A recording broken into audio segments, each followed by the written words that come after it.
apabila bumi digoncangkan sedahsyat-dahsyatnya, ya, dan seterusnya. Idza sama'un idza syamsu kuwirat, apabila matahari digulung, dan seterusnya dari ayat-ayat yang banyak maupun di ayat-ayat yang lain. Idza zulzilatil ardu zilzalaha, apabila bumi digempakan, digoncangkan, ya. Bagaimana juga di surah Al-Waqiah, atau masih di juz 30, Al-Qari'ah mal Qari'ah wa ma adraka mal Qari'ah, ya. Atau enggak kalian pelajari Qari'ah hari kiamat. Yauma yakunun nasu kal farashil mabsus wa takunul jibalu kal 'ainil manfush, dan seterusnya. Ini dahsyat. Namun yang wajib kita pikirkan bukan cuma dahsyatnya hari kiamat, tetapi kita pikirkan bagaimana kondisi kita di hari kiamat. Kalau memikirkan dahsyatnya hari kiamat itu panjang sekali di Al-Quran, di surah Al-Waqiah, Al-Qiyamah, di juz 30 itu banyak sekali. Bahkan di surat-surat pendek, Al-Zalzalah, Al-Qari'ah. Namun yang dahsyat, lebih dahsyat lagi adalah bagaimana kondisi kita di hari kiamat kelak. Ada beberapa kondisi di hari kiamat kelak. Pertama, kita semua akan dikumpulkan di hari kiamat seperti kita lahir dari perut ibu kita, tanpa pakaian, tanpa khitan, tanpa pakai alas kaki, nggak pakai sandal, nggak pakai sepatu. Yuhsyarun nasu yaumal qiyamah hufatan, ya, uratan ghurlan. Manusia dikumpulkan pada hari kiamat dalam keadaan tidak beralas kaki, tidak berpakaian, dan tidak ada khitan, polos semua. Baik, polos semuanya. Ada juga yang dibangkitkan dalam keadaan miring sebelah, tapi ini khusus bagi yang berpoligami tapi condong kepada salah satu istri. Makanya kalau mau poligami, Pak, syaratnya cuma dua, adil itu cuma dua. Allah Ta'ala berfirman, ya, fankihu ma taba lakum minan nisa'i masna wa thulatha wa ruba' fa in khiftum alla ta'dilu fawahidah. Nikahilah wanita yang paling suka 2, 3, 3, 4, 4. Tapi kalau kalian takut merasa adil, satu aja. Dan adil dalam poligami itu cuma dua, adil dalam pembagian malam dan adil dalam nafkah. Adil dalam masalah cinta itu enggak. Berbicara poligami bukan cuma Al-Quran, Taurat, Injil juga ada. Taurat, Injil juga ada. Disebutkan bahkan di Taurat, Nabi Ibrahim punya istri 2, Nabi Sulaiman bahkan 99.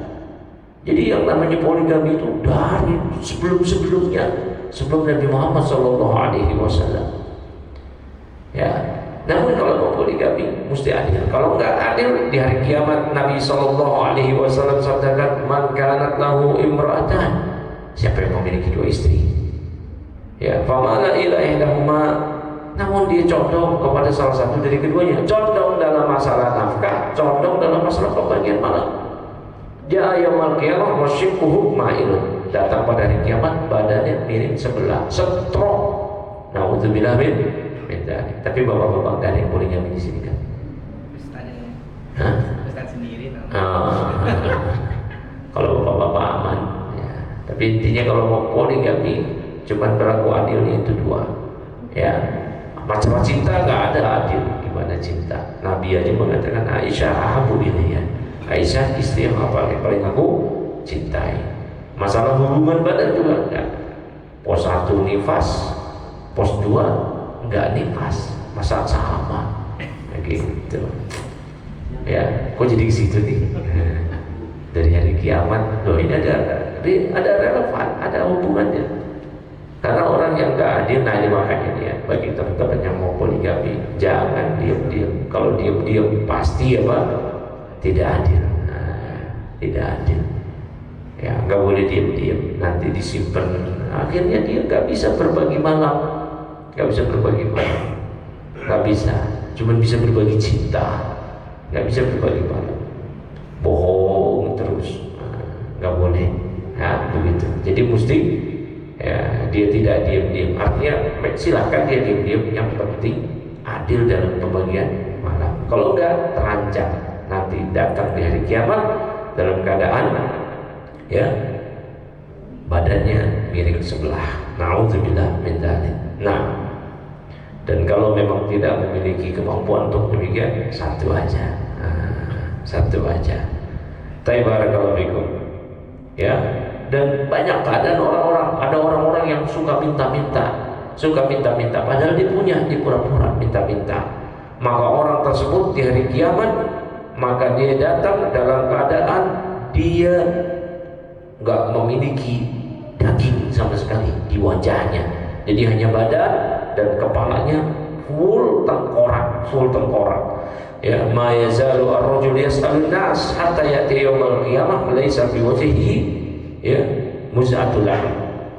Tidaklah seseorang senantiasa seseorang minta-minta pada orang lain pada hari kiamat, kecuali nanti di hari kiamat dia akan datang dalam keadaan gak ada sekerat daging pun di wajahnya. Mengerikan. Na'udzubillah min dzalik. Na'udzubillah min dzalik. Nah, ini keadaan-keadaan yang mengerikan. Namun ada keadaan lagi yang lebih mengerikan lagi di sini, yaitu orang yang datang di hari kiamat tidak membawa iman, tidak membawa amal, sehingga dia akan bingung menjawab apa. Hidupnya ini, umurnya, masa mudanya dikemanakan, hartanya dikemanakan. Ya, dan kalau dia punya ilmu agama, diamalkan atau tidak. Nah, ini yang lebih mengerikan lagi. Maka orang yang paling mengerikan lagi di hari kiamat ialah orang yang tidak memiliki iman atau imannya lemah, atau orang yang tidak memiliki amal atau amalnya sedikit, atau orang yang punya ilmu iyadzubillah namun tidak mengamalkan apa yang dia pelajari, apa yang dia ketahui. Maka ini yang paling mengerikan. Oleh karena itu, di sini kita bermudzakarah bukan sekedar menceritakan tentang kengerian hari kiamat. Kalau kengerian hari kiamat kita baca di Al-Quran, itu mengerikan sekali. Ya, idza syamsu kuwirat, matahari digulung. Ya, idza sama'un fatarat, wa idzal kawakibu intasarat, wa idzal biharu mujirat, wa idzal quburu bu'sirat. Matahari, langit runtuh, bintang-bintang berjatuhan. Ya, sampai kuburan dibangkitkan, langit ditumpahkan, lautan ditumpahkan semua. Alimat nafsum ma qaddamat wa akharat. Maka setiap jiwa akan mengetahui kemana ending akhir hidup dia. Setiap jiwa baru dia akan mengetahui. Maka ini yang penting sekali, yaitu kita pupuk keimanan, amal soleh untuk mempersiapkan kengerian di hari akhir tersebut. Dan di bulan Ramadan adalah bulan yang di sini penuh amalan-amalan untuk menjadikan kita memiliki modal sedikit untuk datang di hari kiamat yang mengerikan tersebut. Maka ada amal-amal di bulan Ramadan yang mesti kita ketahui, kita pelajari, dan tentu saja kita amalkan dengan penuh keimanan. Yang pertama adalah puasa, yang kedua sholat. Atau yang pertama sholat. Ada orang yang puasa tapi tidak sholat, ini gak diterima puasanya. Kalau bapak-bapak di sini ngaji, iya sholat. Ada banyak yang ngerti orang-orang. Mereka antusias menyambut Ramadan, persiapan materi aja, persiapan sirup, persiapan ini, bahkan persiapan untuk Idul Fitri nanti sudah booking tiket, pulkam, namun nggak sholat. Gimana dia di akhirat? Sementara Nabi sabdakan, awwalu ma yuhasabu bihi al-abdu yaumil qiyamah as-shalah. Yang pertama kali yang akan dihisab di hari kiamat kelak pada diri seorang hamba adalah sholat. Dia puasa gak sholat, kata para ulama gak diterima puasanya. Gimana ceritanya? Lu gimana nih orang mau dia datang di hari kiamat dia gak sholat? Dan banyak sekali kaum muslimin. Nih lihat di waktu sholat sedang dari tadi ada sampai sekarang banyak yang gak sholat, lalu gak peduli. Persiapan sahur tapi gak sholat subuh. Zuhur sibuk kerja, meeting, asar capek. Maghrib sibuk bukber sampai isya gak sholat lagi, bahkan ada yang terawih gak sholat isya. Ini real. Saya pernah buka bersama sama teman-teman sekolah dulu, itu mereka puasa tapi gak sholat. Ada yang gak sholat bahkan sampai ngumpet-ngumpet ketika kita bilang kok PT pada gak sholat. Ya, ada yang pura-pura datang cuma balik basahin rambut biar setoran aja, biar disangka sholat. Demikian beratnya sholat. Ini mau ngadep di akhirat nggak sholat gimana ini? Dan perlu diperhatikan, kalau orang mampu puasa tapi dia tidak puasa, para ulama tidak ada yang mengatakan dia kafir, murtad, keluar dari Islam, tidak. Tetapi berdosa besar.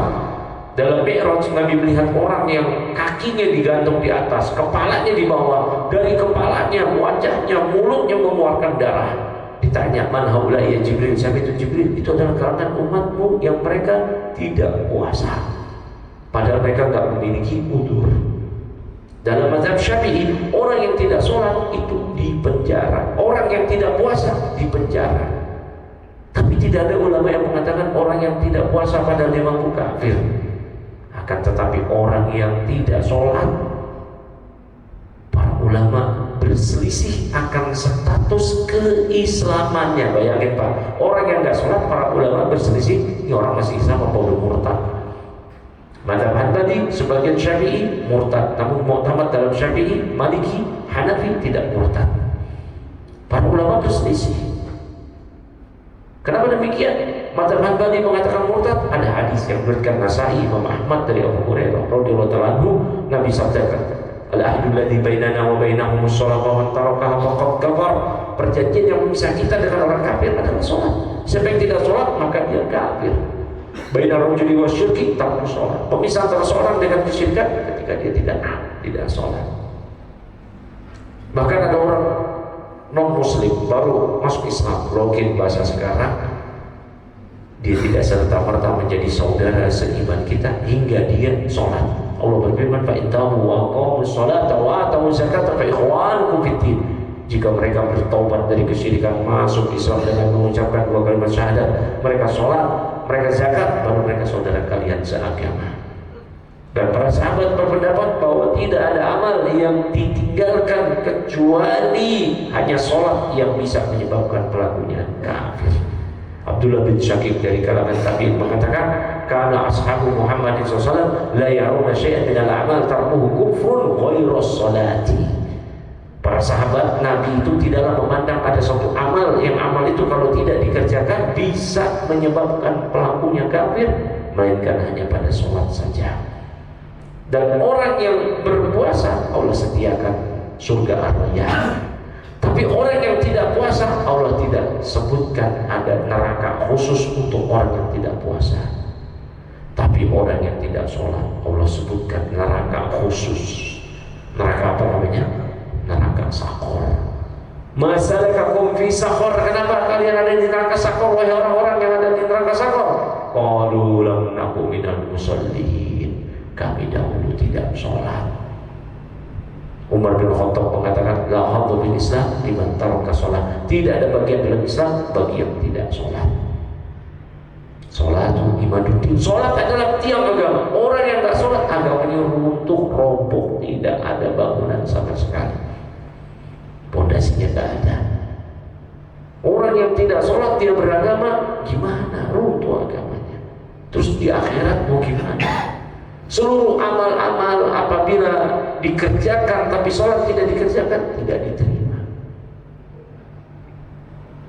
Makanya para ulama mengatakan orang yang tidak sholat itu tidak disolati jenazahnya, tidak dimandikan, tidak dikafankan, tidak didoakan dengan doa rahmat dan ampunan, bahkan tidak dikuburkan di pemakaman kaum muslimin. Nah, ini bahaya ini. Di akhirat yang pertama kali dihisab adalah sholat. Kalau sholatnya baik, baik seluruh amal. Kalau sholatnya buruk, buruk amal yang lain. Ya. Nah, makanya berbicara tentang hari kiamat yang lebih mengerikan adalah bagaimana kondisi amal kita. Makanya perbaiki di bulan Ramadan ini untuk memiliki modal yang kuat datang ke hari kiamat. Tentu dengan rahmat dan hidayah dari Allah. Kemudian sebagai modal juga kita datang hari kiamat di bulan Ramadan ini, yaitu dengan berpuasa. Nabi sabdakan, man shoma ramadhana imanan wa ihtisaban ghufira lahu ma taqaddama min dhanbihi. Siapa yang berpuasa di bulan Ramadan dengan penuh keimanan, mengharapkan pahala, diampuni dosa-dosanya yang lalu. Sebagaimana disebutkan tadi, bahwasanya inna fil jannati baban yuqalu lahu ar-rayyan, sesungguhnya di surga ada satu pintu yang disebut namanya ar-rayyan. La yadkhuluha illa shaimun, gak ada yang bisa memasuki ar-rayyan kecuali orang yang puasa. Maka orang berpuasa memiliki modal yang kuat untuk datang ke hari kiamat. Amal yang ketiga yang kita jadikan modal untuk datang di hari kiamat dengan huru haranya yang mengerikan, itu sholat taraweh. Maka bapak-bapak, sesibuk apapun jangan tinggalin taraweh. Dengan durasi rakaat terserah, mau 8 tambah 3 11, 10 tambah 3 13, mau 20 tambah 3 23, 36 tambah 3 39 sebagaimana Maliki, itu bebas. Walaupun jumhur ulama salaf berpendapat dalam mazhab Hambali dan Syafi'i 20 tambah 3 23 bebas, tapi kalau bisa jangan ditinggalin. Dan kalau bapak-bapak sudah taraweh, itu kalau bisa tarawehnya itu bersama imam sampai selesai. Man qama Ramadana imanan wa ihtisaban ma'al imam hatta yansharif, siapa yang sholat taraweh di malam Ramadan bersama imam sampai selesai, berarti bapak-bapak ini dianjurkan sampai selesai bersama imam. Kalau kita berpendapat, oh saya maunya 11 rakaat di masjid saya 23, berarti pas 8 saya pulang, jangan. Ya, sabar aja, ikutin aja 23, nggak bid'ah kok, amalan ulama salaf semua. Ya, atau kalau memang nggak mau ya udah nunggu dulu, ngopi dulu, nanti pas imam yang witir ikut witir. Intinya dianjurkan sekali bersama imam. Dan kalau tarawih diusahakan jangan cari-cari masjid selain masjid yang ada di tempat tinggal kita. Ya, jangan cari masjid sono sesuai dengan pengajian saya, afilian saya, organisasi keagamaan saya ingin sono, padahal di masjid dekat rumah. Tumanina, tidak buru-buru. Ya, imamnya sah, kenapa mesti cari ke sono sini? Ya. Nah, kemudian yang keempat, modal buat di hari akhirat ialah ibadah di Lailatul Qadar yang pahalanya sama dengan 1000 bulan. Ya, 1000 bulan. Makanya nanti yang mudik itu diupayakan tetap tidak ketinggalan ibadah bermunajat kepada Allah di malam 10 hari terakhir.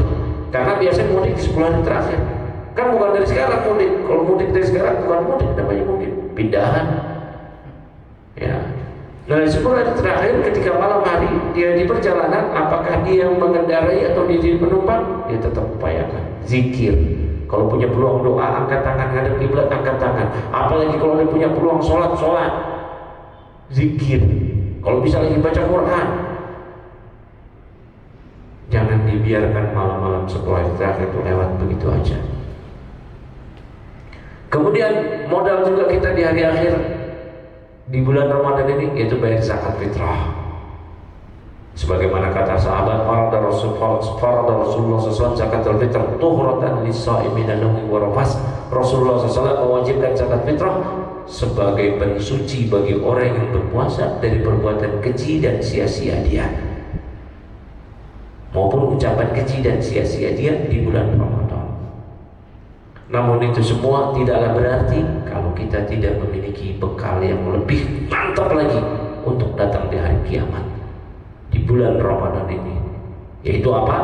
Kata Amirul Mukminin Umar bin Abdul Aziz, beliau mengatakan, adrakna salaf wa hum la yarawna al-ibadata fi shaumi was-shawala salat. Kami mendapati ulama salaf kami, tidaklah mereka menganggap ibadah yang paling utama di bulan Ramadan sebagai bekal menghadap Allah di akhirat kelak pada puasa dan sholat malam, namun pada apa? Menahan lisan kita dari menjatuhkan kehormatan orang lain seorang muslim di hari puasa ini. Ya, walakin fil kaf an a'radin nas, namun menahan dari merendahkan, menjatuhkan, menuduh serampangan seorang muslim tanpa hak. Fa inna shaimun lail wa shaimun nahar wa qaimul lail idza lam yahfaz lisanahu aflasa yaumil qiyamah. Karena orang yang puasa di siang hari sekalipun, yang dia tahajud tarawih di malam hari sekalipun, kalau dia tidak jaga lisannya, bangkrut dia di hari kiamat. Dia ibadah dengan puasa Ramadan, sholat, zakat, taraweh, qiyamul lail, ibadah di Lailatul Qadar dapat 1000 bulan. Belum lagi tadarus Qur'annya, tilawahnya, sedekahnya, memberi makan orang miskin, belum lagi ibadah yang lainnya. Tapi nggak bisa jaga lisannya. Di akhirat pahala dia dioper kepada korban yang dia gunjingi, yang dia cela, yang dia jelek-jelekkan, yang dia tuduh secara serampangan dan dusta. Kalau pahalanya udah habis ditransfer, maka dosa mereka, korbannya diberikan kepada dia. Bangkrut, naudzubillah. Dan ini yang paling mengerikan, lebih mengerikan dibandingkan dengan terjadinya hari kiamat itu sendiri. Terjadinya hari kiamat adalah sebuah keniscayaan, pasti terjadi sebagaimana yang Allah telah gambarkan di Al-Quran. Langit runtuh, pecah, digulung, semua pasti itu terjadi. Namun yang mengerikan ialah yang kita tidak mengetahui akhir bagaimana keadaan kita di akhirat kelak, bagaimana. Ya. Apakah termasuk orang yang berbahagia atau celaka? Naudzubillah min dzalik. Oleh karena itu di kesempatan kali ini kita bermudzakarah ya mengenai kengerian di hari akhir ini. Namun ada yang lebih mengerikan lagi, yaitu datang ke hari akhir dengan tidak membawa bekal amal. Kalaupun membawa bekal, bekalnya habis. Kenapa? Karena dia bangkrut. Bekalnya diberikan kepada orang lain karena orang lain dia gunjing, dia gosipin, dia gibah dan seterusnya. Dan yang namanya gibah, Bapak-bapak, itu bukan pada perkara gibahnya ngomongnya, tapi dengerinnya juga nggak boleh. Makanya Al-Imam Nawawi di Riyadhus Shalihin, dia ada buku Riyadhus Shalihin ini. Nah, dibaca nanti pembahasan gibah. Ada 2 pasal. Pertama, bab tahrimul gibah, bab haramnya gibah. Yang kedua, bab tahrim sama'il gibah, bab haram mendengar gibah. Ya, dan kita lagi puasa begini dalam ibadah semua. Sebagaimana dikatakan, diriwayatkan oleh Al-Imam Ibn Abi Syaibah di Musannaf beliau dari Ibnu Sirin dari Ka'ab, beliau mengatakan as-shaimu fi ibadatin ma lam yaqtabir. Orang yang puasa senantiasa dalam ibadah. Duduknya dia di sini. Bahkan ketika dia ke toilet lagi bulan puasa, dia ibadah. Lagi tidur dia ibadah. Ketika dia tidur di siang hari dia lagi puasa, berarti ibadah. Orang yang berpuasa senantiasa dalam keadaan ibadah selama dia tidak berbuat ghibah. Jadi solusinya dari itu semua adalah kita tingkatkan iman amal kita dan menahan diri dari hal-hal yang merugikan diri kita sendiri, yaitu dengan tidak menjaga lisan. Ya, wabillahi taufik. Wassallallahu ala nabiyina Muhammadin wa ala alihi washabbihi ajmain. Ada soal jawab atau tidak? Ada. Ya, silakan bagi yang mau bertanya. Ya. Dari semua dahsyatnya hari kiamat, kenapa masih saja banyak manusia yang menentang perintah Tuhannya? Dari dahsyatnya hari kiamat, kenapa masih ada manusia yang menentang perintah Tuhannya? Nah, ya, kita ini di dunia ini, kalau di akhirat semua beriman. Di akhirat nanti semuanya kita mengatakan, orang kafir sekalipun mengatakan Rabbana absarna wa sami'na farji'na na'mal sholihan inna mungkinun. Wahai Rabb kami sudah beriman, sudah melihat sekarang kenyataan begini. Wa sami'na, kita sudah dengar semuanya. Ya. Farji'na, kembalikan kami ke dunia. Na'mal sholihan, supaya kita berasa beramal soleh. Inna mungkinun, kita sudah yakin dan beriman sekarang. Kalau di akhirat beriman semua, karena di akhirat sudah ma'rifat hakikat semua, gak ada lagi yang ada tabir, ada hijab. Tapi kalau di dunia sekarang ada tabir, ada hijab, keimanan dan seterusnya, itu adalah perkara goib. Kita di dunia sekarang nggak tahu di akhirat beneran ada apa enggak gitu, ya enggak? Kenapa kita mau percayanya? Keimanan. Surga ada apa enggak? Kenapa kita percaya? Keimanan. Bahkan alam kubur, siksa kubur, nikmat kubur, kita percaya karena keimanan. Nah, di dunia orang-orang terhijab dengan keimanan itu. Makanya orang yang beriman itu alladzina yu'minuna bil ghaib. Mereka adalah beriman pada yang gaib. Nah, di akhirat mereka enggak beriman Di dunia nggak beriman, di akhirat ya merugi. Jadi kalau ditanyakan ngerinya hari akhirat itu, kenapa orang nggak beriman? Karena banyak orang nggak percaya dari apa yang diceritakan ini. Nggak percaya. Nabi kan didustakan. Musyrikin Quraisy itu nggak percaya hari kiamat, didustakan. Kata mereka, ini asatirul awalin, ini dongeng-dongeng ini, kata dia. Jadi kenapa mereka nggak beriman? Ya di dunia ini nggak beriman mereka. Nanti di akhirat beriman, tapi nggak bermanfaat keimanannya. Saya bisa dipahami ya. Ada yang lain? Silakan. Ya. Katanya kan Rasulullah itu akan memberi syafaat kepada umatnya di hari kiamat, Ustaz ya. Iya. Nah itu bagaimana cara bentuk Rasulullah menyelamatkan kita gitu di hari kiamat? Apakah nanti beliau akan datang ke satu-satu orang-orang tertentu gitu atau seperti apa, Ustaz? Perlu dipahami, syafaat itu diberikan kepada kaum muslimin dengan dua syarat. Dengan dua syarat saja. Ada namanya syafaat manfiyah, ada syafaat musbatah.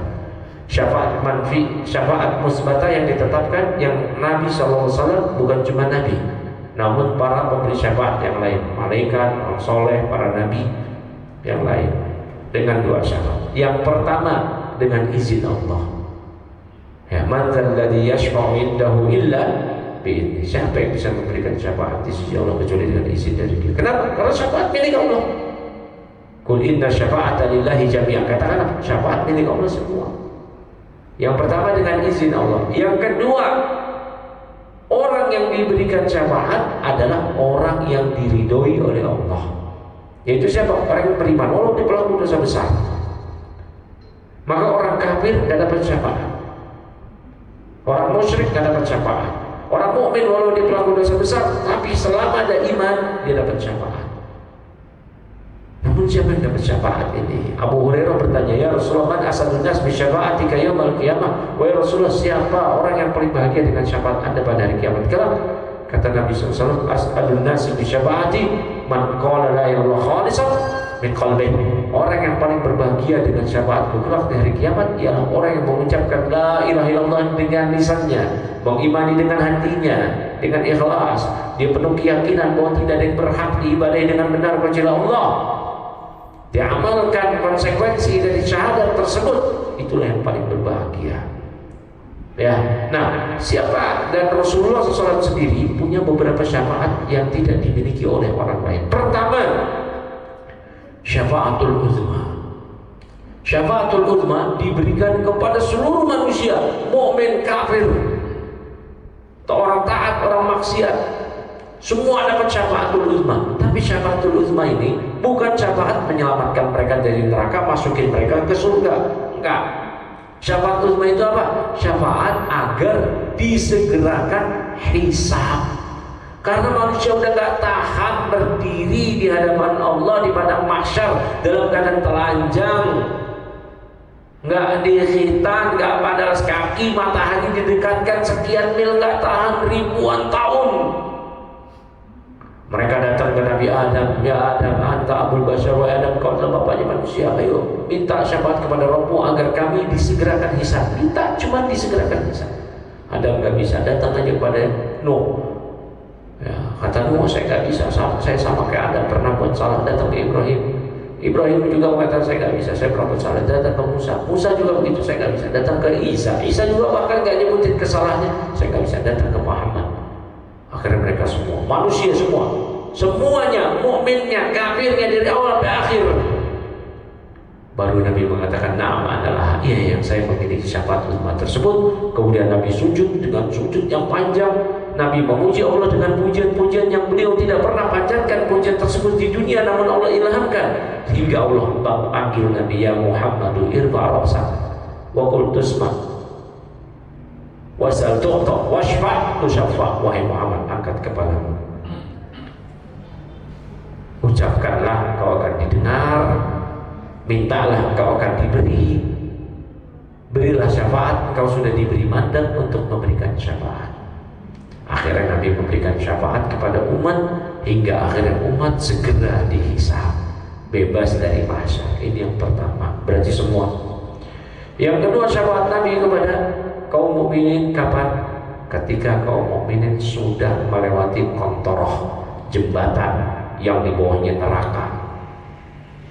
Setelah mereka melewati sesuai dengan amalan mereka, ada yang melewati sirat tersebut secepat kilat, secepat angin, secepat kuda berlari, secepat orang yang berlari, secepat orang yang berjalan, atau bahkan ada yang merangkak ngesot. Maka setelah lewatin sirat, apakah langsung masuk surga? Enggak, dapat syafaat Nabi SAW dulu baru. Itu semuanya. Kalau individu per individu baru, yaitu individu orang mukmin yang di surga, sudah masuk surga, dapat syafaat Nabi supaya derajatnya naik di surga. Atau orang mukmin yang sudah berhak masuk neraka, dapat syafaat Nabi sehingga gak jadi masuk neraka. Atau yang sudah masuk neraka, dapat syafaat Nabi diringankan azabnya. Itu baru individu per individu. Nah, ya, bisa dipahami. Ada lagi khusus untuk Abu Thalib, tapi itu pun bukan untuk mengeluarkan Abu Thalib dari neraka, hanya diringankan. Kenapa? Karena Abu Thalib punya peran besar dalam dakwah yang gak mungkin ya jasanya dilupakan. Inilah adilnya Islam dalam awal-awal dakwah. Nah, itu pertanyaan. Terakhir Ustaz, nanya apa keutamaan kita menuntut ilmu seperti ini? Apa keutamaannya dan bagaimana supaya kita tetap semangat, tetap istiqomah untuk menuntut ilmu ini? Karena jarang orang tahu keutamaan pahalanya untuk menuntut ilmu, jadi pada mudah datang atau malas itu. Ya, barakallahu fiik. Menuntut ilmu agama itu tentu memiliki kedudukan yang tinggi. Kita tidak mengatakan menuntut ilmu dunia tidak bermanfaat. Manfaat. Apalagi kalau dia niatkan untuk kemanfaatan agama dia dan kaum muslimin. Misal seorang engineering, dia menuntut ilmu supaya dia nanti memberikan manfaat dari ilmu pengetahuan yang dia miliki untuk kaum muslimin, dapat pahala dia. Tapi tentunya itu di bawah pahala belajar agama.